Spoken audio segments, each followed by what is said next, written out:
Okay, good afternoon, everybody. Welcome to the second signing period. We're excited about adding 7 players to the group of 15 that we had before, or group of 16 we had before, and hit a number of different areas. I think the biggest thing that we were looking for in the second half of the signing period was to continue to shore up our skill positions as well as the D-tackle position. And the one thing that talking as the staff this afternoon we talked was the amount of speed that we have in this class, and that was something that we went out and tried to make sure that we were able to hit those things as far as getting the fast kids, whether it's a running back, whether it's a DB, wide receiver, whatever it may be, because they can play a lot of different things and they can be really versatile. And so to find the skilled kids that can really run, and then the D-tackle position, we have a number of upperclassmen, defensive linemen, and those are typically developmental guys, and not that any of them couldn't come in here and play as a true freshman. We'll give everybody that opportunity, but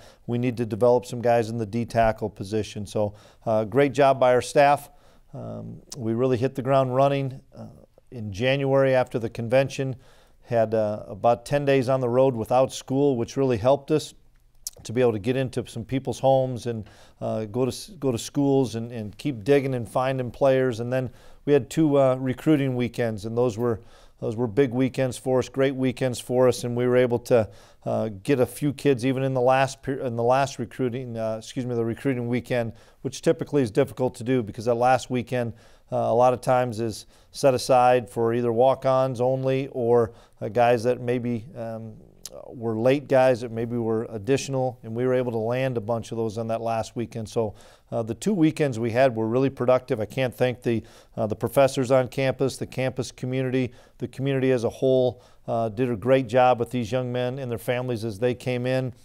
President Myers even was on a flight with a few of them, did a great job of selling Kansas State, and he was an integral part of us getting a couple of kids as well. So everybody, the support that our staff has received, as well as the support that we have on campus when we bring these recruits in, I think is unmatched. So with that being said, we'll open up for questions. Yeah, Coach. The Western Coast recruiting was kind of part of this process. You know, you had a recruit from Arizona, a recruit from California. You hired Coach Hazleton and Coach Tui Sopo. I guess how integral will that be to your guys' process?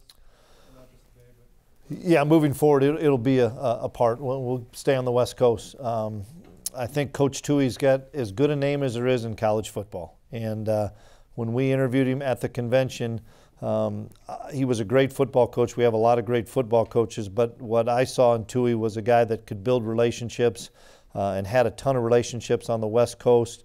And he was able to get in on some players that either maybe we didn't have the opportunity or hadn't been in those specific schools, locations, and we told him, we said, Tui, hit the ground running. And I don't know if there's a better recruiter out on the West Coast than Tui, and he was able to get a couple great ones.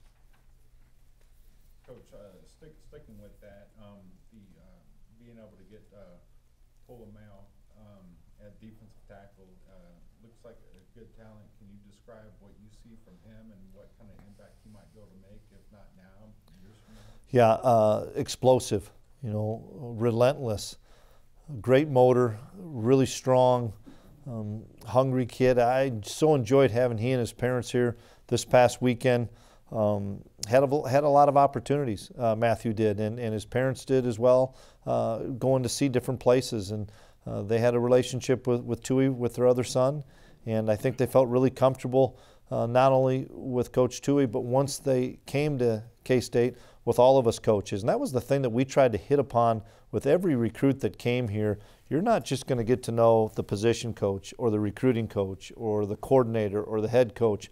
We're going to put you with everybody. And all of us are going to spend a good amount of time with you so that you do build more relationships than just 1 or 2 guys. And I think when you look at the guys that we were able to secure late, that was the thing, that was the common theme that we had heard from the parents or the student athlete was, I felt comfortable with so many coaches on your staff, and that's why I know my son's going to be in great shape. And switching gears on the other side of the football, Grayson, people might know him just because of Booker T. Washington, which was home with Tyler Lockett and Dante Barnett. What does he bring to the table as a talent? It seems like he's a pretty fast guy. Yeah, he's really fast, 10.7, 100-meter guy that,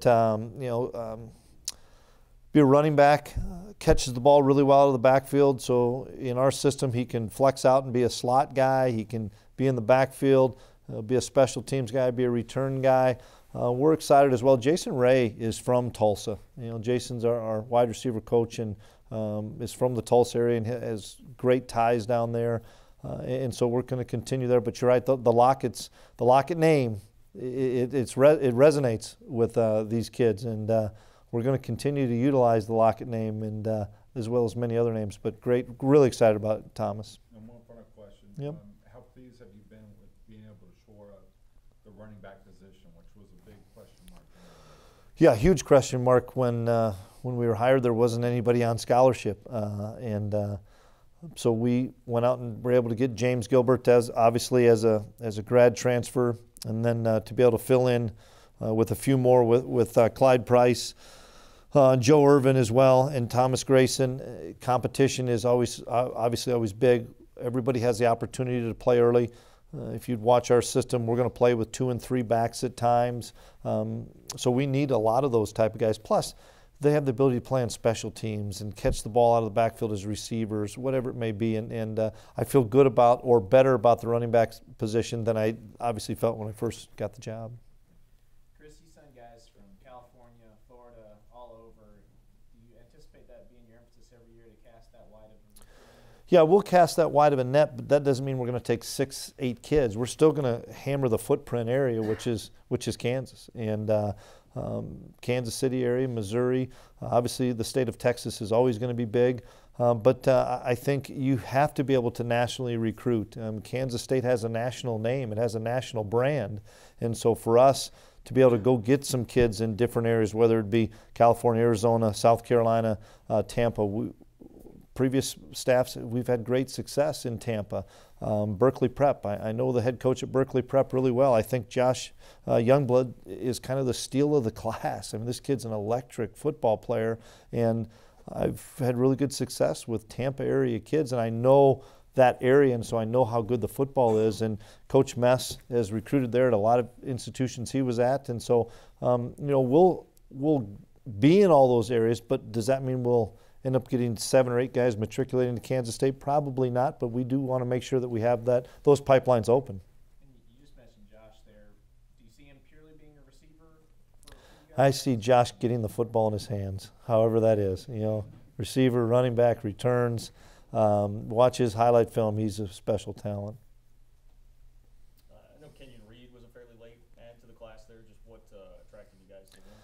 We think he'll run sub 10.6 this year in the 100, and he can flat fly, and that's something, bottom line, you need to have at the corner position. And we see him as a corner. He played a ton of wide receiver in high school, and I think a lot of people were recruiting him only as a wide receiver. We needed corners, and we needed corners that could really run, and that's what excited him, and that's what enabled us to get him to come on the visit late, because he had some really good offers, and we said we see as a defensive player. And that excited him and excited his folks. And so when you have that ability to run, one thing it's hard to change is speed. And he has that great ability to get up and run. And in this league, obviously, we need kids that can run to play corner. Hey, Coach, is there anything you wanted to get done by this point that you haven't yet? No, I think I like what we did. We were trying to find kids that could really run. That was the number one thing. When you come into it, it's difficult when you're going late to see how many kids you can flip and all those other things. We wanted to find guys that wanted to come to Kansas State. And when we would reach out to a young man and we'd talk about Kansas State, if we could get them excited quickly, then we were going to stay in on them. If we couldn't get them excited quickly, then in my mind, they probably weren't going to be a great fit here anyway. And so when we found those guys, we attacked those guys with a number of coaches, and it just happened to be the fact that the defensive tackle position was able to get enhanced, and then it was neat when a lot of those kids that were really excited could really run. Switching gears, the redshirt rule came into play last year. Play 4 games and still maintain it. What's your kind of philosophy or approach to that? Yeah, I hope all of them play 4 games. I mean, that's the plan. All of them have an opportunity at some time. Now, the great thing about me saying that is, does that mean you're going to have all 23 of these kids on an opening day lineup running down on kickoff and being on special teams? There'll be a number of kids that, mentally, physically aren't ready to do that. Doesn't mean they're not going to be ready to do that on October 1st or November 1st. And that's something that we were all kind of new to that process last year. And I think the experience that I received coaching for 15 games, I could see the benefit of it. Didn't matter when you played that young man. If there was always that carrot that the more you learned, the more you understood, the more game plan-wise, offensively and defense you could understand, as well as the more your body matured, you were going to have a chance to play. It doesn't matter when that is. Those kids just want that opportunity. And so I'll never put on it and say, boy, you're going to play the first four, the mid four, the last four. We'll see where they're at. But a lot of these kids will have an opportunity. You and obviously the staff as a whole have had a very limited amount of time that you've been able to be actually in Manhattan at K-State with how much you've been on the road, and yet you've had to go out and preach to moms, dads, kids why this is a good place for them, why they belong here. What about K-State, what about Manhattan has made that easy for you to do? The people. I mean, it's still the same thing. When we have these young men and their families on campus, or I'm in a home or in a school visiting, you got to come and see the people. It doesn't take much to see how great the people here. You can spend, I've been here not very long, but whether I'm on campus, whether I'm off campus, people have been overwhelmingly supportive of myself and the staff. And that's what you're trying to sell. And then when we take a family to a restaurant, or we're on campus, or wherever it may be, and how much they're welcomed, those people see it. The families see it. Wow, everybody was, I pulled in, went to a gas station. Boy, welcome to Manhattan. Hope you enjoy your visit at Kansas State. Not only that, they all know who these kids are. And that's pretty special, too, when a kid comes in and says, oh, you're the running back they're talking about. Wow, how'd you hear that? Well, word travels pretty quickly, and there's social media that Wildcat Nation's on, and I love it, because those kids come in on a Friday and say, hey, I stopped at this gas station. There was a bunch of people that knew who I was. And that's Kansas State, and that's Wildcat football, and that's what I'm excited about. And now you put on top of that the relationships that our staff has with these young men and developing, then I think you have a home run. Chris, what is your ideal defensive line depth, or as far as playing rotation for members? We would like to play as many as we can, upwards of 8.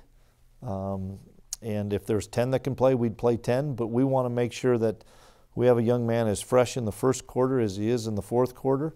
And if that means we're going to play a kid 40 plays, play kid 60 plays, if you're able to give them a blow and give them a break in there somewhere along the line, it's going to make them better when the game's on the line. And let's be honest, we have to win in the fourth quarter.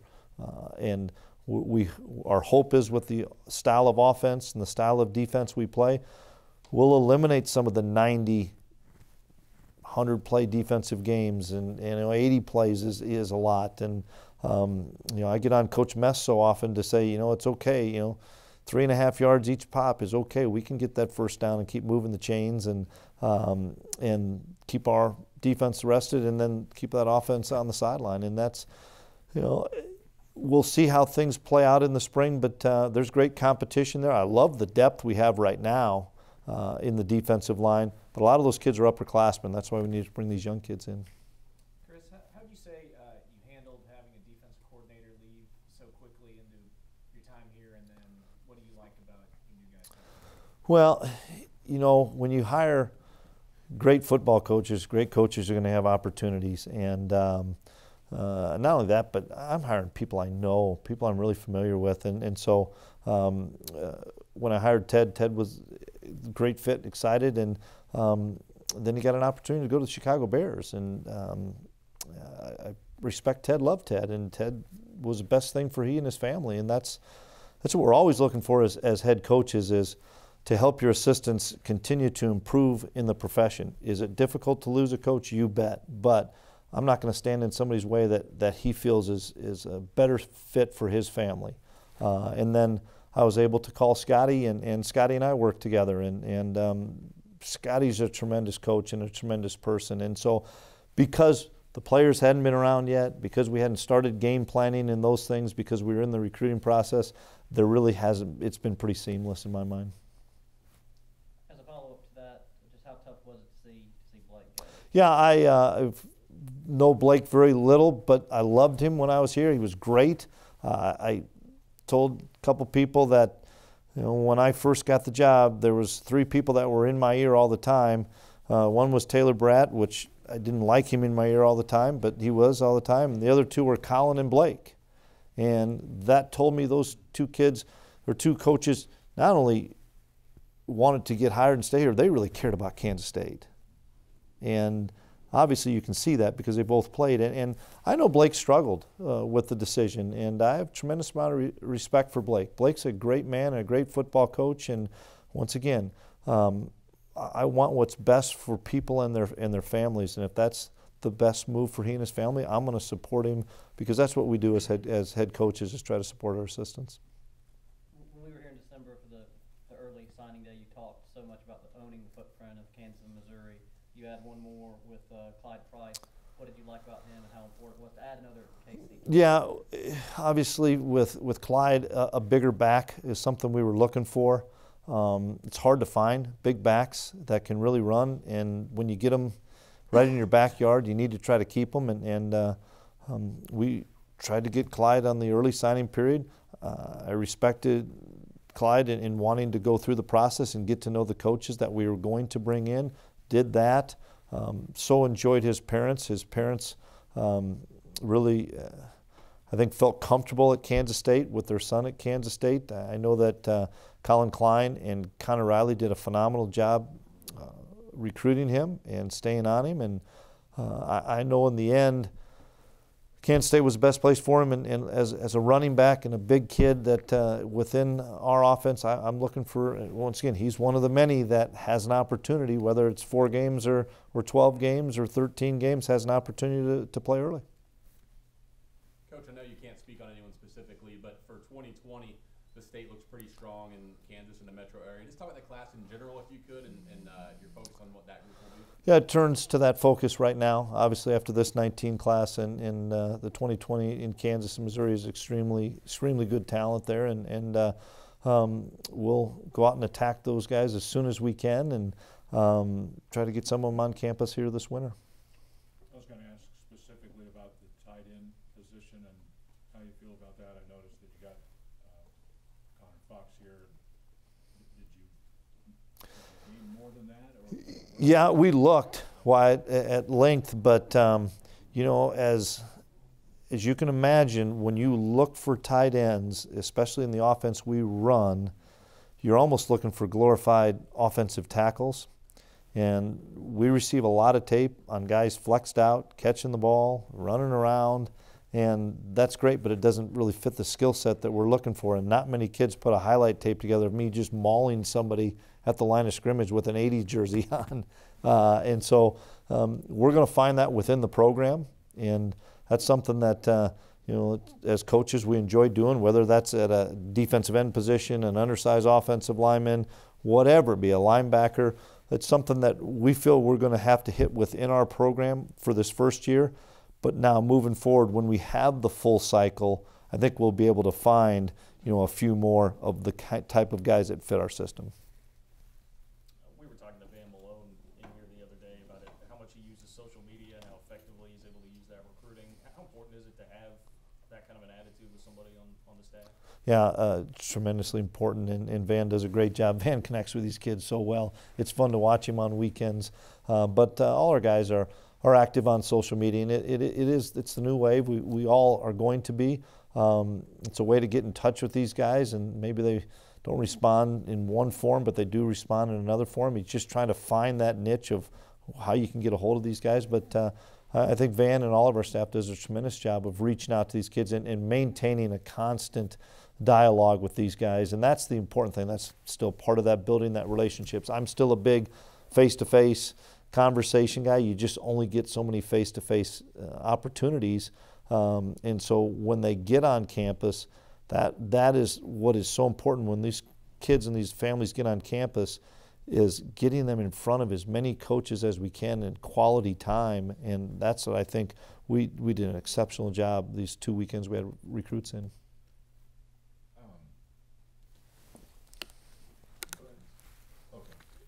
James Gilbert, I know leadership is a big thing for programs. Have you seen anything within his makeup so far since he's been at K-State that lets you know that perhaps he might be among those that might be able to step up? Well, I haven't been here enough because I've been on the road for the last 3 weeks. The few workouts that I've been able to attend, been really impressed with just his movement skills, his ability to burst. I don't expect James to come in and lead an offense or lead a football team. I expect him to stay humble, learn from the guys on how to do it the Kansas State way.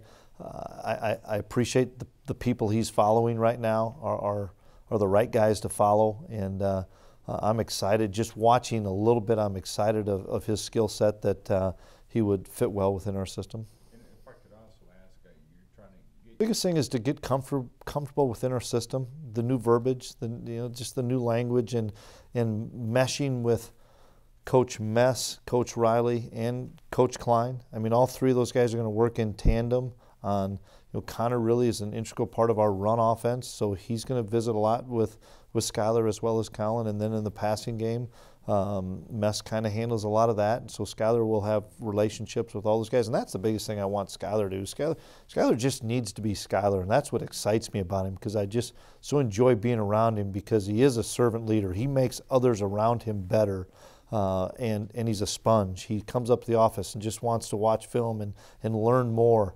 I'm trying to find a way to get my old buddy Easton Stick out here to see if he can spend a little bit of time with him, because nobody ran our system better. He's 49-3. I think somebody could learn a thing or two, and Skylar's excited about that. So if we can, do little things like that to get him comfortable with our offense and our system, it'll make him much better. Jonathan Alexander was kind of a safety that signed in between the two signing periods. Junior college transfer. Because of that, is that someone you envision probably playing pretty quickly? Yeah, that would be the biggest benefit of us not starting school until January 22nd. We were able to land Jonathan a week later, and he still could get into school here and not miss any class time. Wonderful athlete, and the limited times, but the few times I've seen him in winter workouts, oftentimes you think a kid's got to come in and get into shape. The kid's in phenomenal shape. He's a specimen. He's 6'2.5". He's 205 pounds. There's not an ounce of fat on him. He can really run. He can change direction. Now the learning curve will be big for him. How quickly can he pick up Coach Hayes' defense? The good thing about it is he's going to be on the same level playing field with everybody else that's just picking up Coach Hayes' defense. It's just, the guys that played Big 12 football are going to have an advantage just because they're used to game plans and things. But I've been impressed with him extremely well. Time for just one more. Can you describe the process and what it was like to welcome Tyler Burns back into the program? Yeah, Colin kind of set me up with Tyler, and we just visit with him, and he understands the need at the running back position, and I visited with him. I visited with his father and wanted him to have an opportunity to come back. Heard nothing but great things about him, and I asked the leaders of the team, and they really enjoyed him. So he's back, and he'll get an opportunity to compete at the running back position. There's one more, Ryan. I want to know, Coach, after you did the talk at halftime, do you want to take any credit for helping him in? Wow, I wish I could, but big win. Great environment, great atmosphere. So enjoyed that game. My family did. That's what college athletics is all about right there. And loved the student section, loved the fans, and it was really neat to be a part of that whole experience. A lot of times at halftime people are running to the restroom or running to get a snack, and everybody was in their seat, and it was really fun. And glad our whole staff was able to get in front of the student section.